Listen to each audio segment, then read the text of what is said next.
Hello there, my friend. Come in, come in. There's a place for you by the fire tonight. The sea's calm and the air smells of salt and pine. Perfect for a story. My name's Arthur, though most folks around here just call me Grandpa Arthur. You found your way to the Willow Cove Collection, a quiet corner of the world where the nights are soft, the waves never hurry, and every story comes from an old journal I've been keeping by the sea for many years. If these stories bring you peace, if they help you breathe a little slower or dream a little deeper, I'd be mighty grateful if you'd subscribe to the channel. That way, you'll always know when a new tale drifts ashore.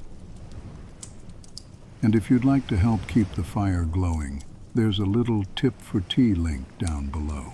Every bit helps me keep the lantern lit and the kettle warm.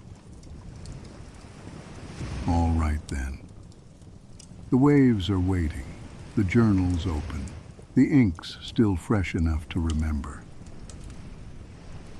Tonight I'll be reading from one of my favorite entries, The Bottle at Willow Cove. So settle in, my friend. Breathe easy. Let the world fade for a while. Let's begin. The sea was calm tonight, calm in the way a heartbeat steadies when it's finally had enough of rushing. I took the long path down from the cottage, the one that winds through the dunes and smells faintly of salt and chamomile. The lantern in my hand swayed with my steps, its little flame breathing in and out like a living thing. Evening had come quietly to Willow Cove. The sky still held a hint of color, that thin ribbon of rose and gold where day and night shake hands before parting. Gulls moved across it like scraps of parchment torn loose from the wind. The air was cool and full of listening, the kind of silence that isn't empty at all but full of the world paying attention. I found my old driftwood log near the dunes, half buried now after the last tide. It's been my seat for years, shaped by the ocean, softened by time. I brushed away the sand and sat down, letting the lantern's glow settle around my knees. The horizon stretched endlessly ahead, a thin silver thread between what's known and what's not. I come here most evenings, though no one ever asks why. Truth is, I like to listen to the sea think. You can hear it if you stay quiet long enough, the way it murmurs to itself, remembering things older than any of us. Tonight the tide was low, and the waves rolled in slow, lazy folds that left ribbons of foam curling across the sand. Every time one broke, it sounded a bit like an exhale, as if the ocean itself were trying to relax after a long day. I reached for my journal, the one with the worn leather cover, and laid it on my lap. I didn't plan to write much. Sometimes it's enough to just sit and let the world tell its story instead. The wind carried a faint scent of driftwood smoke. Someone up the hill must have lit a fire. I could almost see it, glowing behind the cottage windows, warming hands and hearts I'd never met. For a long time I didn't move, I just watched. Watched the water shift colors from pewter to ink. Watched the stars begin to pierce through the veil of dusk. Watched the lantern light paint soft amber circles in the sand. There's a peace here I can't quite find anywhere else. A peace that doesn't ask questions or expect answers. The kind that just is. I smiled to myself, thinking how many evenings I'd spent right here, watching the same tide come and go. Each one different, yet each one the same. A quiet rhythm that outlasts everything else. Somewhere far down the beach, I heard laughter. Children, perhaps, still awake and unwilling to let go of the last light. Their voices carried over the water like echoes of a happier time. I closed my eyes and let it wash through me, soft, familiar, and achingly human. The sea always finds a way to remind you that life keeps moving, even when you sit still. By the time the first stars blinked awake, the beach had grown almost empty. Only a fisherman remained, his small figure outlined against the pale tide, hands working steadily at a net. I'd seen him before, quiet man, kind eyes, never spoke much. The sort who seems stitched right into the fabric of a place.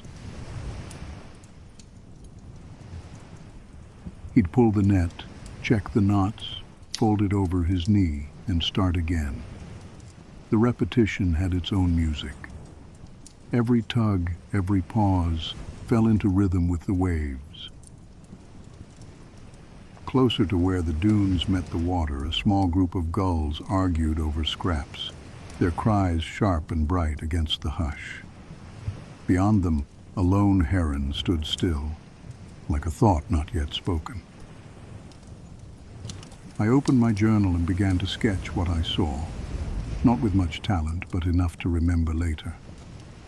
The curve of the bay, the faint shimmer where the moonlight touched the wet sand, the way the firelight from the village flickered across the far side of the cove. It struck me, as it always does, how Willow Cove holds so many lives quietly inside itself. Everyone here moves to the same rhythm, though none of us are quite aware of it. The baker rising before dawn, the fishermen mending nets, the children chasing tides, and old men like me sitting by the sea trying to write down what can't be captured. The waves have a way of making everything feel small, not unimportant, just rightly sized. They remind you that no matter what happens in your little world, the sea keeps breathing in and out, steady and eternal. I took a deep breath and felt the cool, salt air settle in my chest. It grounded me, like a hand on the shoulder saying, "You're still here. Keep going." Some nights when I sit here long enough, I imagine the sea is telling me stories. Not words exactly, more like feelings that drift up through the sound of water. Stories of sailors who once sang to the moon, of lost bottles and found hearts, of promises made on faraway shores. I've always believed the ocean keeps memories, that every tide carries whispers from those who once stood where we do now. If you listen long enough, you can almost hear them. The fire up the hill had burned lower, and the faint crackle carried down to me, soft, warm, comforting. It mixed with the ocean's voice until I couldn't tell which sound was which. That's when I noticed it, a glint of something pale and green just at the edge of the waterline, rolling lazily in the foam like a thought that refused to go away. The glint stayed there for a while, caught in the pull and release of the tide, until curiosity coaxed me up from the driftwood. The sand was cool under my shoes, still damp from the evening waves, and every step left a soft imprint that filled with silver light. When I reached the waterline, I realized it wasn't sea glass as I'd thought, nor a shell polished smooth by time. It was a bottle, half buried, turning lazily as if deciding whether to come closer or return to the deep. I stooped to pick it up. The glass was thick, a pale green touched with blue, its surface misted by salt. A small cork sealed its mouth, worn but unbroken. Inside, something pale, a scrap of paper folded twice, edges darkened by years of travel. For a long moment I simply held it, the way you hold something alive.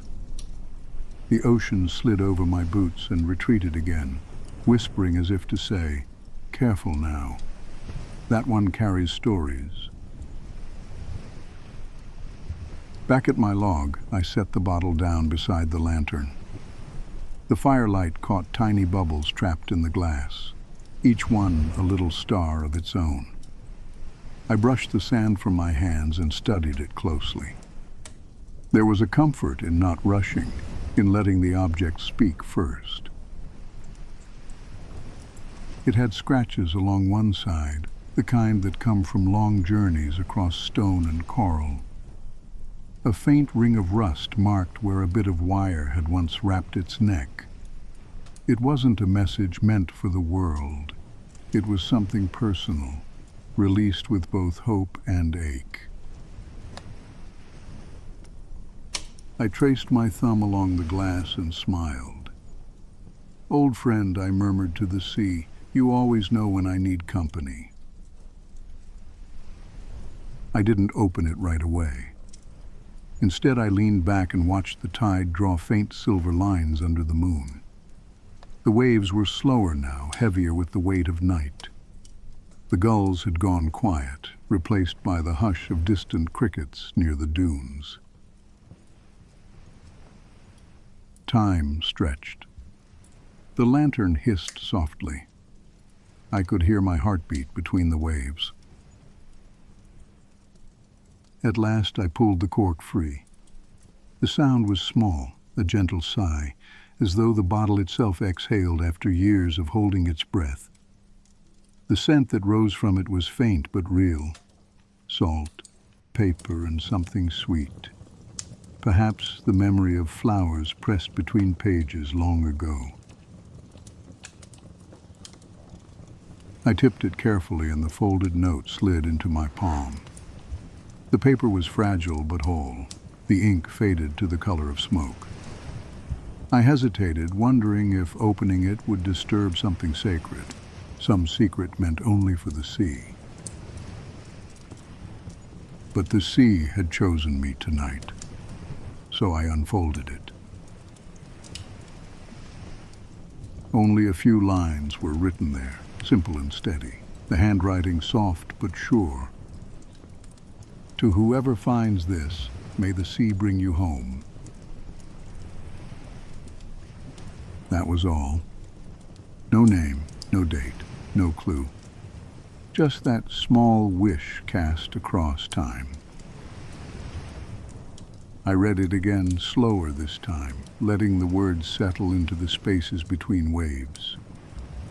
"May the sea bring you home." Home. Such a simple word, yet it carries everything. Love. Loss. Belonging. And that quiet ache of return that never really leaves you. I turned the paper over, half hoping for more. But the back was blank, save for faint salt stains that looked almost like teardrops. I sat there holding it, feeling the air grow cooler against my skin. Somewhere behind me, the wind shifted, carrying the scent of pine from the bluff. I thought about all the people who might have written those words, a sailor promising return, a traveler saying goodbye, a lonely heart reaching for someone unseen. Maybe it wasn't meant for anyone specific at all. Maybe it was written for whoever needed it most. A gift the sea delivers when it knows you're ready.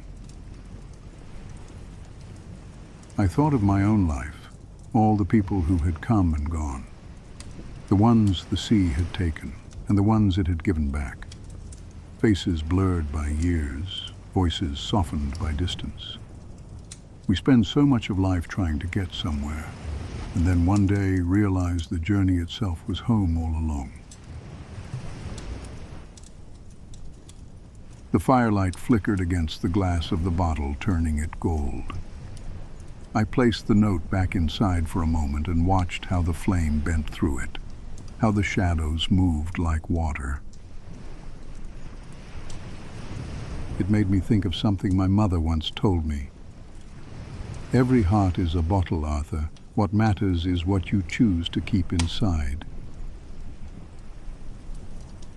I smiled. She was right, as always. The sea hissed and whispered, wrapping around me with its slow lullaby.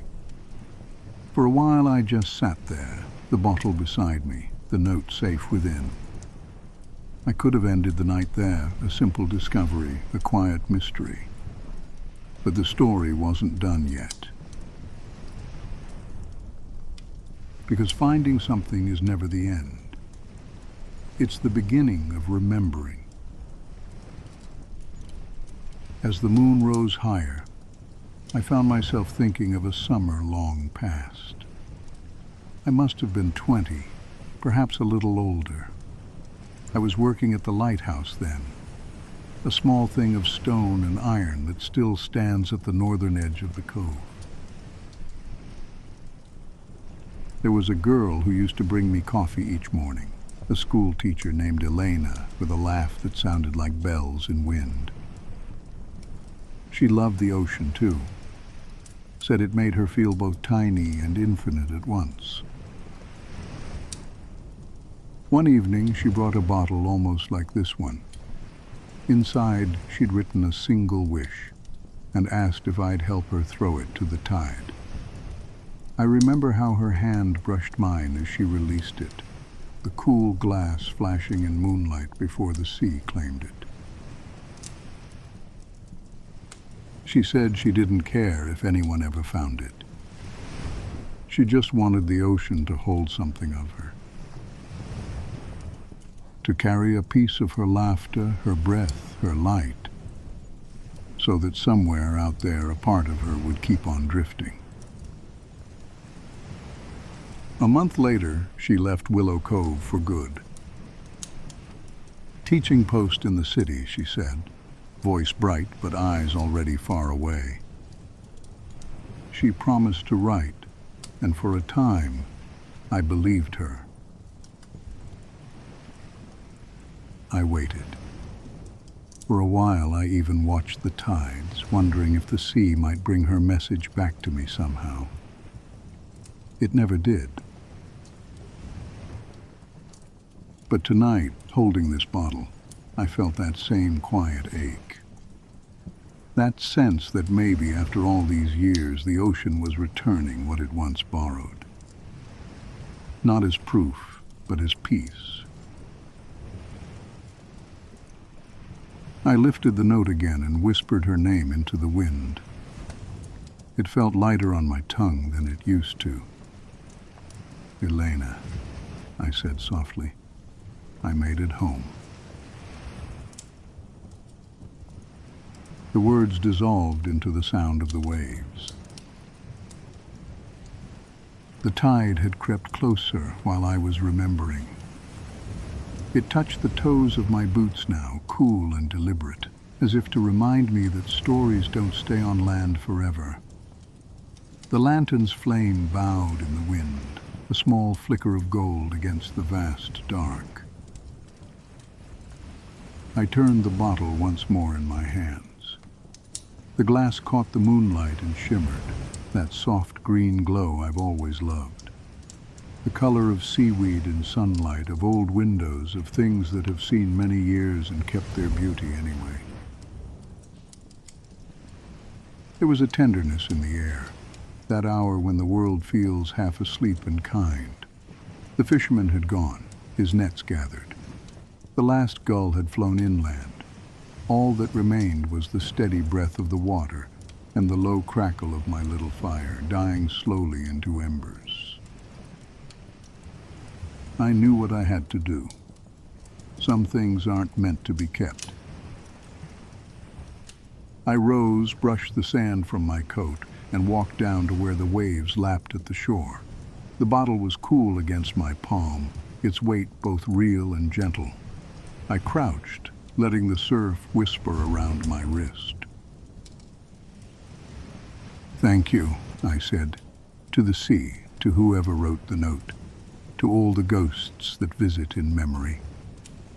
Thank you for bringing me home. Then I set it adrift. The current accepted it without hesitation. It rolled once, twice, then slid into deeper water until only the glimmer of glass caught the moon. For a moment I thought it might return, but the next wave carried it beyond the breakers, into the silver distance where light and dark become one. I stayed there long after it vanished, listening. The sound of the ocean was soft and endless, each wave a heartbeat, each heartbeat a promise that life goes on, quietly and beautifully, whether we're ready or not. Eventually I returned to my log. The fire was almost gone, just a few glowing coals breathing in the wind. I sat, letting the warmth touch my knees. Around me, the beach stretched wide and empty. The sand rippled with moonlight. I opened my journal, but I didn't write. I simply rested my hand on the cover, feeling its worn leather beneath my fingertips. There would be time for words tomorrow. Tonight, silence was enough. The sea kept speaking in its language of hush and return. I closed my eyes and let my breath fall into rhythm with the waves. Slow inhale, slow release, the body remembering what peace feels like. When I opened them again, the horizon had blurred. Mist hung low, silver and soft. The lantern beside me flickered once and went out. I didn't relight it. Some lights are meant to fade, so that gentler ones can rise. The stars looked close enough to touch. I thought of all the messages drifting through the dark, bottles, memories, hopes, prayers, each one searching for a shore. Perhaps someone, somewhere, was sitting at another fire, watching the same sky, feeling the same pull of the tide. That thought filled me with quiet joy. I whispered into the night, "Rest easy, whoever you are. The sea remembers for us." The wind carried it away, folding my words into its great unseen map. And then, as if on cue, everything settled. The waves, the air, my heartbeat. Even the fire seemed to sigh. I leaned back against the driftwood, letting my head rest, the sand cool beneath my palms. Above me, the constellations shimmered, old friends keeping watch. For a long while I just breathed and listened until thought gave way to feeling and feeling gave way to sleep. The fire had settled into its quietest hour, a hush of orange embers nestled in their driftwood cradle. The air was warm with the scent of salt and smoke, that tender hour when even the sea seems to whisper softer. I reached into my satchel and pulled out the old leather-bound journal. Not the one I write in now, but the one I kept during my lighthouse years. Its spine was cracked, its corners frayed, its pages softened by salt air and time. I hadn't opened it in years. The cover still smelled faintly of oil and seaweed, the scent that once clung to everything I owned. I ran my thumb along the edge, tracing the small scars of use, then opened to a page marked by a pressed sprig of rosemary. The ink had faded, but the words remained. Storm tonight, lantern lit early. Elena brought bread and laughter. Both lasted longer than the wind. I smiled. That was her way. Arriving with warmth, leaving with mystery. She never stayed long, but each visit felt like a tide that lingered just a little longer than expected. Another entry waited just beyond it. Fog thick as wool. Couldn't see the rocks. Sat with Elena on the steps. She said silence is the sea's way of listening. I remember that night. We didn't speak much, just watched the mist curl around the cliffs like a shawl. Her hand brushed mine once, and I felt the whole ocean pause. I turned the page. Elena left today, said the inland hills were calling. I watched her train disappear into the green. The sea was still, too still. That was the last entry before I stopped writing in that journal. I suppose some silences are too large for ink. I closed the book gently and placed it beside the lantern. The flame flickered, casting soft shadows across the sand. I thought about how many versions of myself had lived in those pages. The keeper, the dreamer, the one who waited. And now, the one who remembers. The tide whispered again, curling around the driftwood legs of my seat. I leaned back and let the night hold me. Some stories don't end, they just change shape. I must have dozed, though not in the way sleep takes you. More like the way the sea holds you still, just long enough for the world to rearrange itself. When I opened my eyes, the tide had crept closer and something new shimmered at its edge. Another bottle. Smaller than the first, its glass tinged blue like twilight. It rocked gently in the foam, as if unsure whether to stay or go. I rose slowly, boots sinking into the damp sand, and walked toward it with the reverence one gives to rare things. The sea gave it up easily this time. No teasing, no tugging, just a quiet offering. I lifted it from the surf. The glass was smooth, almost warm, and inside, folded with care, was a piece of paper. Not a note this time, but a drawing. A single-line sketch of a lighthouse, its beams stretching across a dark sky. Beneath it, a figure sat on the steps, legs crossed, journal in lap. I knew that posture. I'd lived it. The style was simple, but the emotion was clear. Whoever had drawn this knew the feeling of waiting, of watching, of belonging to a place that doesn't ask for anything but your presence. I turned the paper over. On the back, a few words in looping script. For the one who keeps the light. I felt something shift inside me. Not sadness, not joy, just a quiet recognition. A message sent without expectation, received without explanation. The kind that arrives only when the sea decides you're ready. I carried the bottle back to my seat and placed it beside the first. Two lights now flickering in tandem. The lantern's flame caught the sketch and made the lighthouse beam shimmer as if alive.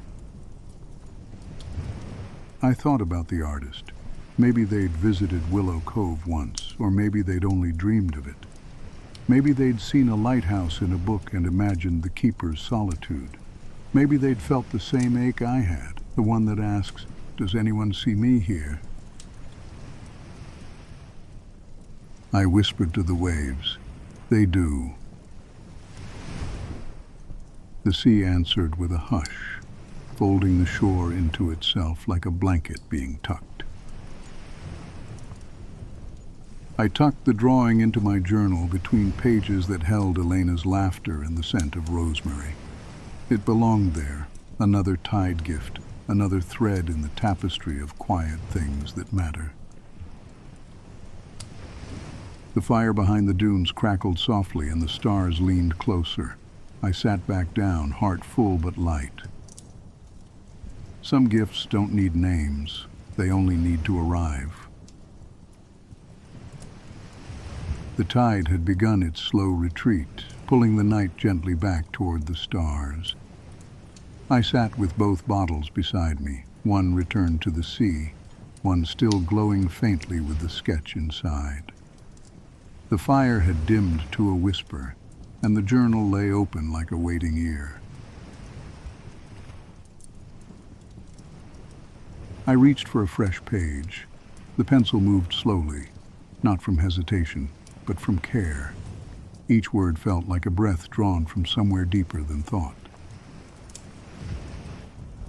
To the sea, I've kept your stories. I've listened when you whispered, and I've answered when I could. Tonight, I send one back, not to be found, but to be felt. I paused, letting the silence settle around the lines. Then I continued. If you carry this, let it drift towards someone who needs to remember that stillness is not emptiness, and longing is not weakness. Let it find a heart that aches gently, and let it rest there.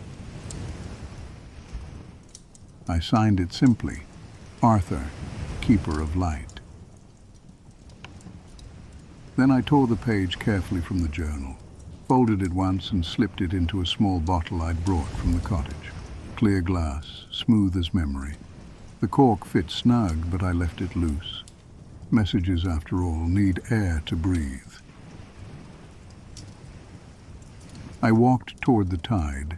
The sea was quiet now, its rhythm slow and forgiving.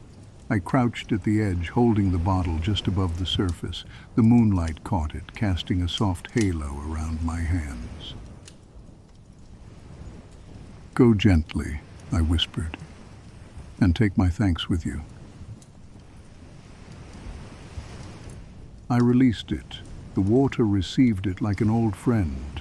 No splash, no ceremony, just a quiet folding into the current. It rolled once, then drifted outward, joining the long procession of stories the sea carries without complaint. I watched until it vanished. Back at my seat, I felt something shift. Not an ending, but a soft exhale. The kind that comes when you've said what needed saying, and the world has listened. The journal lay open still, its pages waiting. I didn't write more. I simply placed my hand over it, feeling the warmth of the fire and the cool breath of the sea. Some letters are meant to be read by water. If you're still awake, my friend, thank you for sitting with me by the water. The ocean keeps good company, and tonight, you've been part of its song. We've watched the tide speak in whispers, seen bottles arrive like quiet miracles, and listened to memory unfold like a sail catching wind. Through it all, the sea has reminded us we are never truly alone. Perhaps tomorrow it will bring another story to our shore, or perhaps it will simply rest. Either way, we'll be here, the sea, the fire, and this quiet corner of the world that waits for you whenever you need to come home. So now close your eyes. Let the fire's crackle become your rhythm, steady, gentle, alive. Feel its warmth gather behind your ribs, a quiet heartbeat of comfort and light. Let the sea murmur softly beyond it, distant and patient, as if listening. Remember that stillness is not silence, and rest is not forgetting. And as you drift, remember. Somewhere, Willow Cove is dreaming with you. Somewhere, a bottle is floating toward a heart that needs it. Somewhere, a keeper of light is watching the horizon, just in case you return. Good night, dear soul. Sleep gently. Sleep whole. Sleep home.